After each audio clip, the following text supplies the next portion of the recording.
नमस्कार मंडळी. विक्रम गोखले एक भारतीय चित्रपट, दूरदर्शन आणि रंगमंच अभिनेते होते. ते मराठी रंगभूमी, हिंदी चित्रपट आणि दूरदर्शनमधील त्यांच्या भूमिकांसाठी प्रसिद्ध होते. गोखले हे ज्येष्ठ मराठी रंगभूमी आणि चित्रपट अभिनेते चंद्रकांत गोखले यांचे पुत्र होते. गोखले यांनी 1976 मध्ये वृषाली यांच्याशी लग्न केले. त्यांना सावरी आणि नेहा या 2 मुली आहेत. वृषाली यांनी आघात, आज झाले मुक्त मी यांसारख्या चित्रपटांमध्ये काम केले. मराठी कला विश्वाला धक्का देणारी बातमी म्हणजे विक्रम गोखले यांचे निधन.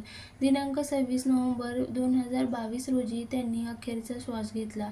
एक हरहुन्नरी अभिनेता म्हणून मराठी व हिंदी सिनेसृष्टीत त्यांची ओळख होती.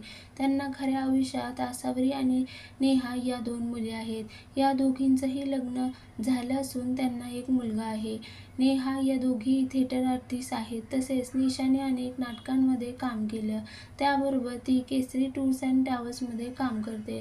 तर मंडळी, तुम्हाला अभिनेते विक्रम गोखले यांची आजवरची कोणती भूमिका आवडते हे आम्हाला कमेंट करून नक्की सांगा आणि व्हिडिओ आवडल्यास व्हिडिओला लाईक आणि चॅनलला सबस्क्राईब करायला विसरू नका.